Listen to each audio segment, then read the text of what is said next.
जीवन की बहुत सी समस्याओं का जवाब आपके माइंड के मैनेजमेंट में है। माइंड मैनेजमेंट करके आप अपनी बहुत सारी समस्याओं को सॉल्व कर सकते हैं। लेकिन अक्सर लोगों को इस बारे में पता ही नहीं होता है और वो परेशान होते रहते हैं। दोस्तों, आज हम mind management not time management किताब के बारे में बात करने वाले हैं, जिसे लिखा है डेविड कैडवी ने।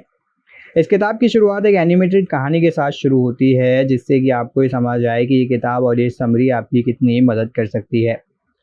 एक बार की बात है, एक आदमी अपने गुरु के पास आकर रहने लगता है और उनसे कहता है कि गुरुजी, मैं अपने जीवन में लक्ष्य प्राप्त करने के लिए कुछ भी नहीं कर पा रहा हूँ।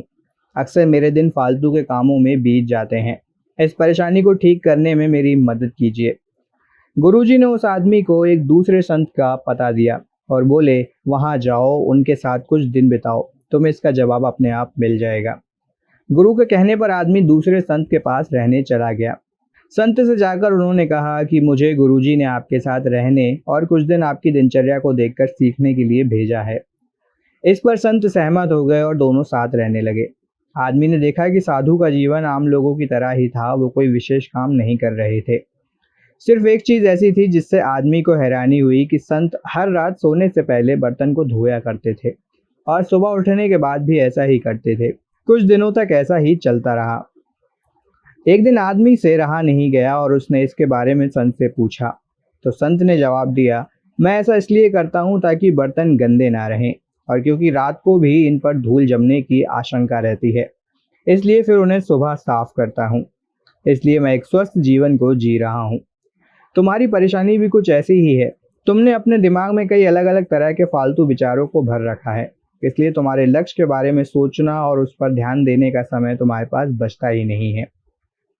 इसे ठीक करने के लिए तुम अपने दिमाग के फालतू विचारों को हर रात सोने से पहले ध्यान करके साफ किया करो और सुबह उठने के बाद ध्यान किया करो, ताकि अपने विचारों के बारे में जागरूक हो सको और सिर्फ लक्ष्य प्राप्ति में सहायता करने वाले विचारों को ही प्राथमिकता दे पाओ। इसी तरह संत ने कई तरीके बताए जिनका इस्तेमाल अपनी ज़िंदगी में करके आप उस आदमी की तरह अपने दिमाग को मैनेज कर सकते हैं और इसके अलावा अपने समय को भी प्रोडक्टिव कामों में लगा सकते हैं। दोस्तों, इस बुक समरी में हम उन तरीकों के बारे में बात करने वाले हैं जो कि आपको अपने माइंड मैनेजमेंट में मदद कर सकते हैं। दोस्तों, आपके पास समय है, लेकिन क्या आपके पास एनर्जी है? आपने अपना समय बचाने के लिए वह सब कुछ किया होगा जो आप कर सकते हैं। हो सकता है इसके लिए आपने हर एक टाइम मैनेजमेंट टेक्निक का इस्तेमाल भी किया हो। लेकिन क्या आपने कभी ध्यान दिया कि जितना ज़्यादा समय आप बचाते हैं, उतना ही कम समय आपके पास होता है? आप जितना ज़्यादा ओवरवेल्म्ड, स्ट्रेस्ड और थका हुआ महसूस करते हैं, टाइम मैनेजमेंट करना उतना ही ज़्यादा मुश्किल हो जाता है। तो दोस्तों, अब टाइम मैनेजमेंट करने के लिए आप क्या कर सकते हैं? तो इसके लिए दोस्तों कुछ टिप्स बताए गए हैं, जैसे कि अपना रूटीन छोड़ दें।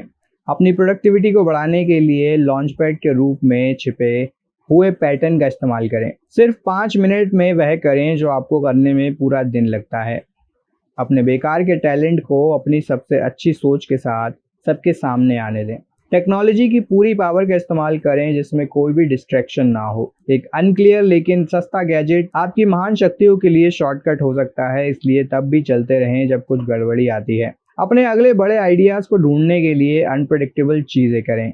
दोस्तों, किताब को अच्छे से समझने के लिए इस किताब को 6 अध्यायों में अलग अलग डिस्कस किया गया है। तो आइए शुरुआत करते हैं इसके पहले अध्याय से, जिसका नाम है दिमाग का प्रबंधन, यानी कि माइंड मैनेजमेंट। दोस्तों, प्रोडक्टिविटी टाइम मैनेजमेंट की तुलना में माइंड मैनेजमेंट के बारे में ज़्यादा है। हम सभी अपने दिन के समय को कितने अच्छे ढंग से बिताते हैं, यह वास्तव में इस बात पर निर्भर करता है कि हम अपनी नाजुक मेंटल एनर्जी का कितनी अच्छी तरह संभालते हैं और इसका इस्तेमाल करते हैं। वहीं अगर हमें माइंड मैनेजमेंट की टेक्निक का पता होता तो हम अपना बहुत सारा समय बचा सकते थे। कभी कभी ये असली नहीं लगता, लेकिन असल में यह एक स्ट्रेटजी बन सकती है जिसका इस्तेमाल करके आप अपने काम को कम पेनफुल बना सकते हैं। आप सभी को अपने काम को आसान और कम पेनफुल बनाने के लिए क्रिएटिव होने की ज़रूरत है। दोस्तों, माइंड मैनेजमेंट के 3 ज़रूरी सवाल होते हैं जो कि हमारे सामने आ सकते हैं। अगर आप सच में इस बात का पता लगाना चाहते हैं कि आपके दिमाग में क्या चल रहा है और क्यों आप अपने समय का सही इस्तेमाल नहीं कर पा रहे हैं, तो इसके लिए खुद से माइंड मैनेजमेंट के 3 ज़रूरी सवालों को ज़रूर पूछें। पहला सवाल है, मुझे अभी किस तरह का काम करने की ज़रूरत है? क्या कोई काम बहुत ज़्यादा प्रेशर वाला है? या क्या मैं अपनी मेंटल स्टेट को उस काम का गाइडेंस करने में दे सकता हूँ जिसे मैं अभी करने का फैसला करता हूँ। दूसरे सवाल में, मैं अभी किस तरह की मेंटल स्टेट में हूँ, क्या मैं अभी इस काम को करने के मूड में हूँ। और तीसरा सवाल, क्या कुछ ऐसा है जो मैं खुद को सही मेंटल स्टेट में लाने के लिए कर सकता हूँ। दोस्तों, आप खुद से इन सवालों को करें और अपने जवाब का पता लगाएं, और समय के साथ साथ अलग हैक्स या रिचुअल्स का इस्तेमाल करें जो आपकी मेंटल स्टेट को बदलने में मदद कर सकते हैं। दोस्तों, आगे बात की गई है माइंड मैनेजमेंट की ज़रूरी बातों के बारे में। कई बार हमारे पास अपने काम को लेकर ज़्यादा सोचने का समय नहीं होता है, लेकिन एक बार जब सब साफ हो जाता है तो आपको वास्तव में पता चल जाता है कि आपका दिमाग इन सब के दौरान क्या कर रहा था। ये किताब दोस्तों मूल रूप से ब्रेन वेव्स, न्यूरोट्रांसमीटर्स और दिमाग के अलग अलग एरियाज को एक्सप्लेन करती है, जिससे पता लगाया जाता है कि वे सभी आपके पूरे दिन एक साथ कैसे काम करते हैं। आइए अब बात करते हैं कि माइंड मैनेजमेंट का इस्तेमाल आप कैसे कर सकते हैं। तो दोस्तों, माइंड मैनेजमेंट का इस्तेमाल करने के लिए यहाँ पर कुछ टिप्स बताए गए हैं, जिसमें पहला टिप है मेडिटेशन करना। माइंडफुलनेस मेडिटेशन का अभ्यास करके आप अपने वर्तमान परिवेश यानी कि एनवायरनमेंट से अवेयर हो सकते हैं। इसके अलावा दोस्तों, प्लान बनाने के लिए समय निकालें, और प्लान भी आप दो तरह से बना सकते हैं जिसके आपको फ़ायदे देखने को मिलते हैं। पहला, आप इसे तब कर सकते हैं जब प्लान बनाने के लिए आपकी मेंटल एनर्जी ज़्यादा हो, ताकि आप बेहतर प्लान बना पाएँ। और दूसरा, ये आपकी कीमती प्रीफ्रंटल कॉर्टेक्स को दूसरी एक्टिविटीज़ को करने के लिए फ्री करता है, क्योंकि प्लानिंग और प्रायोरिटाइजिंग पहले ही की जा चुकी है। अपने आप को शुरू करने से बचें। बस एक काम शुरू करना बहुत मुश्किल हो सकता है एक क्लियर गोल के बिना। आपका दिमाग आपको शुरू करने में इंस्पायर्ड करने के लिए ज़्यादा डोपामाइन को प्रोड्यूस नहीं करेगा। आगे इस किताब में दोस्तों हमें एक समय और बेवकूफ़ छोटे कुत्ते की कहानी मिलती है, जिसमें बताया गया है कि ऐसा नहीं है कि प्रोडक्टिविटी के लिए समय इररेलेवेंट है। लोग अक्सर प्लान के साथ शुरू नहीं करते हैं, और जब उन्हें पता चलता है कि उनका समय कहाँ जाता है, तब बहुत देर हो चुकी होती है। समय को समझना और हम इसका इस्तेमाल कैसे करते हैं सिग्निफिकेंट कंट्रीब्यूशन देने वाले जीवन के लिए ज़रूरी होता है। लेखक कैडवी किताब में अपने समय को ट्रैक करने का सुझाव देते हैं। काम में लगने वाले समय का अंदाज़ा लगाने में 1 साल की प्रैक्टिस आपके समय को हमेशा के लिए देखने के तरीकों को बदल सकती है। जब अपने वीक का प्लान बनाने का समय आता है तो हर चीज़ को ध्यान में रखते हुए प्लान बनाएं। इसके साथ ही क्लियर गोल तय करें, क्योंकि जो काम करने में और जिनके परिणाम अच्छे नहीं होते हैं, उन्हें करना भी आपको पसंद नहीं होता है। दोस्तों, सैनफील्ड कहते हैं कि नॉलेज के लिए दिमाग की एबिलिटी इनफाइनिट है। दिमाग एक बेवकूफ़ छोटा पपी है जिसे आसानी से ट्रेन किया जा सकता है। अपने दिमाग के साथ भटकाने की कोशिश ना करें। दिमाग को मास्टर करना बहुत आसान है, आपको बस इसे लिमिटेड रखना है। लिमिटेड रखने के लिए रेपिटेशन और सिस्टमाइजेशन के ज़रिए आप ऐसा कर सकते हैं। आगे इस किताब में दोस्तों बात की गई है कि अपनी ज़िंदगी में इस किताब का इस्तेमाल आपको कैसे करना है, और कौन से वो मौके और सावधानियां हैं जिसके बारे में आपको ज़रूर जानना चाहिए। तो दोस्तों, अब तक आपको अपने समय और दिमाग दोनों की अहमियत का बखूबी पता चल गया होगा। अब पिछले अध्यायों में बताए गए तरीकों का इस्तेमाल अपने जीवन में आप करना शुरू करिए। आप धीरे धीरे बदलाव को महसूस कर सकते हैं।